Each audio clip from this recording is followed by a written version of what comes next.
भारत और पाकिस्तान के बीच काफी सालों से शांति का माहौल था। कोई भी बड़ा आतंकवादी हमला नहीं हुआ था, जिसकी वजह से शांति बनी हुई थी, वो चाहे फिर कश्मीर हो या फिर कोई और सा बॉर्डर हो। लेकिन कल जो पहलगाम में हुआ, कश्मीर में हुआ, उसके बाद से पूरा देश सदमे में है, दर्द में है, दुख में है। जिन्होंने भी ये खबर सुनी, वो चाहे फिर भारत का हो या भारत के बाहर से हो, उसको दर्द ही महसूस हुआ है। ऐसा किसी के साथ भी नहीं होना चाहिए था। लेकिन इतने बड़े आतंकवादी हमले के बाद भी जो है, भारत के अंदर लोग राजनीति करना नहीं छोड़ रहे हैं। भारत के लोगों की मानसिक स्थिति बीजेपी सरकार ने इस तरीके से बना दी है कि कोई भी कहीं भी किसी भी तरीके का हमला हो, उसे हिंदू वर्सेस मुस्लिम करार दिया जाता है। आदाब, मैं ताहा नसीम, आप देख रहे हैं टीएन न्यूज। ये बात तो हम सभी जानते हैं कि आतंकवादियों का कोई धर्म नहीं होता और मुसलमान को बार बार इस मुहावरे के ऊपर जो है जोर देना पड़ता है जब भी इस तरीके का कोई आतंकवादी हमला होता है। मुसलमान को अपने आप को क्यों प्रूव करना पड़ता है, इसकी जरूरत ही क्यों पड़ती है? अगर 4 आतंकवादी हैं या 10 हैं या 50 का गिरोह है, उन्होंने मासूम लोगों को, निहत्थे लोगों को मारा है, तो उनका इस्लाम से, मुसलमान से कोई लेना देना नहीं है। सरकार का काम है उनको पकड़े और उनको सरेआम टांगा जाए या फिर गोलियों से भूना जाए। ये होना चाहिए, आतंकवादी को पकड़कर उनको मौत की सजा देना चाहिए। और इससे सभी देशवासी, वो चाहे फिर मुसलमान हो या गैर मुस्लिम हो, इत्तेफाक करते हैं। लेकिन पहलगाम में जो हुआ, उसके बाद से हमने देखा कैसे 24 घंटे के अंदर अलग अलग बीजेपी के जो जैसे संबित पात्रा हो गए, इसके अलावा और भी कई मेंबर्स हैं, वे केवल इतना कह रहे हैं कि आतंकवादियों ने जाति नहीं पूछी, धर्म पूछकर मारा है।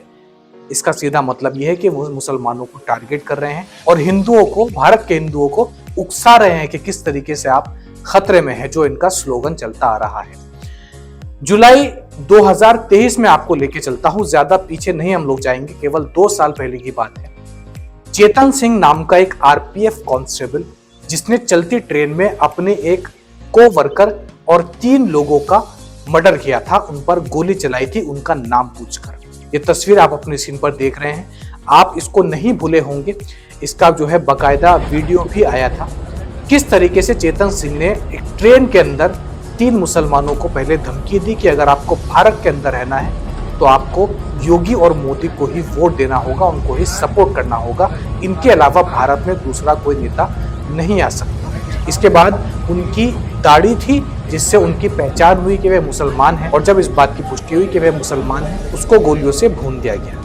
तो साल 2023 में जुलाई के महीने में इस तरीके की वारदात हुई, जिसके बाद ये साबित हो गया कि आतंकवादी का धर्म मुसलमान नहीं होता और हर मुसलमान आतंकवादी नहीं होता।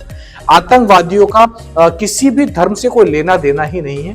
ये मानसिक रूप से जो है अलग ही तरीके के बने होते हैं, ब्रेन वॉश्ड होते हैं। ये किसी भी रिलीजन को फॉलो नहीं करते और ऐसे आतंकवादियों की सजा सिर्फ मौत है। हालांकि आरपीएफ अभी तक जो है जेल में सड़ रहे हैं, उनको सजाए मौत नहीं हुई है। आखिर में उनकी तरफ से जो वकील पेश किए गए, उन्होंने ये दावा किया उनकी जो दिमागी हालत थी वह सही नहीं थी, दिमागी तौर पर वे बीमार थे, इस वजह से उन्होंने इस तरह की हरकत की। लेकिन जज ने जो अपना आखिरी फैसला सुनाया था, जब उनकी बेल के लिए अपील की गई, उन्होंने भी यही कहा था कि इनको किसी भी हालत में बेल पर भी जो है आजादी नहीं मिल सकती, क्योंकि इन्होंने एक कम्युनिटी को टारगेट करके उनका मर्डर किया है, यानी कि मुसलमानों को नाम पूछकर मारा है। तो ये बात ज्यादा दूर की नहीं है। इससे साबित हो जाता है कि टेररिस्ट कोई भी हो, वह किसी भी धर्म से कोई ताल्लुक नहीं रखता। तो पहलगाम में जो इतना बड़ा हादसा हुआ, एक नेवी ऑफिसर मारे गए, इसके अलावा जो लिस्ट जारी हुई है जिसमें सभी मरने वालों के नाम और पता शामिल है, ये लिस्ट आप देखिए। इसमें दूसरे नंबर पर जो नाम आता है वह आता है सैयद आदिल शाह का। क्या ये एक हिंदू है? क्या इनकी मौत नहीं हुई? क्या इनके घर वाले गमगीन नहीं है, उनको दुख नहीं हुआ? तो इस तरीके से मुसलमान को टारगेट करना इन आतंकवादियों की वजह से ये बिल्कुल सरासर गलत है। केवल राजनीतिक एक जो है प्रोपेगेंडा है, हिंदू वर्सेस मुस्लिम करवाने का, 2 समुदाय को आपस में लड़वाने का।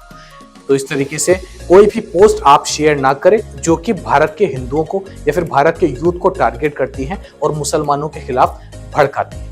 मेरी राय से अगर आप इत्तेफाक रखते हैं तो कमेंट बॉक्स में अपनी राय लिखकर जरूर जाएं। आदाब, मैं ताहा नसीम।